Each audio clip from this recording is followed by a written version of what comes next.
All right, we're here with former first-round pick Riley Piercey, number 28 of the Barrie Colts. Riley, we're just gonna jump into some questions. Sure, let's go. Some questions of just who you are. Okay. People know you a little bit better than Right. they see at the games. So what's your locker room nickname? Like, what do the boys call you in the room when you're just having a conversation? I've gotten a few names around. I got Piercey, you know the usual ones. I haven't really gotten any bad nicknames out there, so far so good. I hope to keep it that way.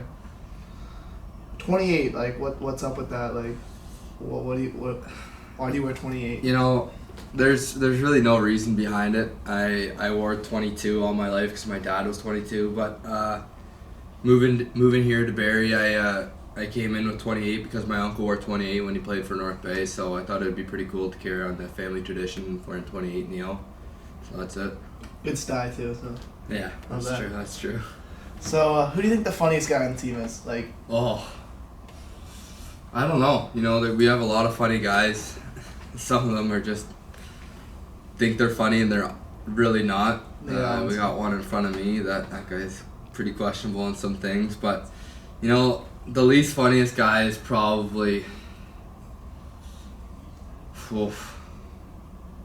not guy on the team, but I'm going to go Jimmy because he tries to be too funny sometimes. And, you know, just his jokes are not there. Their jokes are not there. The funniest guy, honestly, I'd probably go Tux or Cammy. Cammy just fires out the odd joke out there. Cammy's pretty good with the one-liners. Tux is all around. He's pretty good on them. So. Jimmy, the fitness guy, if you didn't know. Yeah, Jimmy's our trainer and fitness guy. So in the game, like, we all do this. Like, I know what your answer's gonna be, but like, we all do this.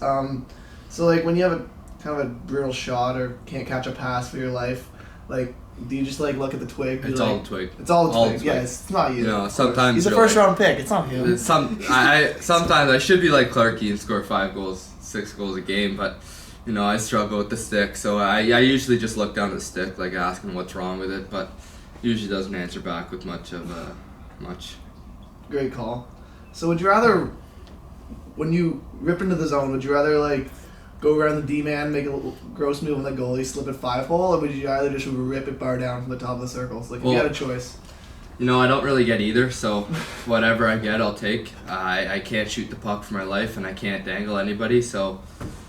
I'll just take whatever I get, you know, if it's a flutter. You're saying a greasy 5-hole jam goal is what he's going with. My first goal last year was off my butt, so we'll rock with anything.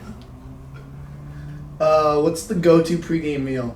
Rip Dons or no? Well, Clarke kind of messed up my tradition going to the pregame because he asked me to stop at McDonald's, but usually go with the salmon rice or chicken and rice, something like that. I got a little bit of veggies, some broccoli in there, some protein.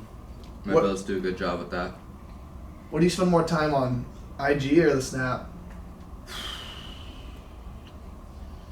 I usually lurk IG, but I don't really do anything. I don't double tap on a lot of things. You know, if I see Clarke stuff, I'm certainly not double tapping. I'll just roll over it. But I spend a lot of time on Snap. You know, just kind of like looking through stories and seeing who's snapping me. Usually not much because I don't got many friends, but. You know, that's it. What's the most random pregame ritual you got? Or actually, like, who have you seen on the team that has like the most random pregame ritual? Does like the weirdest thing before the game? You know, Jetter kind of just sits there like a dead soul. He just kind of sits there like looking around, lurking around. He makes a couple funny noises, but you know, that's just him getting dialed in. I have a couple weird ones. I do a couple laps around the parking lot before I step into the rink. So. I usually tie my tie the same way. I rock with no socks, so I have a couple weird superstitions for sure. Other than me, who's got the worst hair on the team? Other than you? Other than me. That's too easy. We got Dewey. You know, Dewey's got a bad hairline. He's got a really bad hairline. I'll give it to you straight. He tries to do his hair, but it's just too straight for him, and some say he has a rhombus-shaped head. So, well, that's enough said. Who on the team do you think will be a coach, like, when their career is over? Who do you think can step behind the bench? What's the best likelihood of being a coach? You know, Wilmsy's a good captain, so I feel like he'd make a good coach.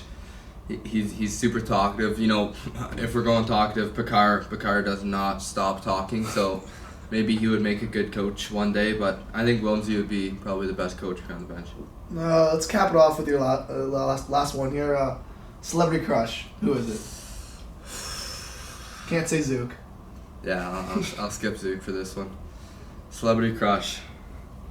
I do like to listen to Ariana Grande sometimes before games, and she is a good-looking gal, so I'll go her. I respect that decision. Thank you. Pierce, great talking to you. Good talking to you, bud.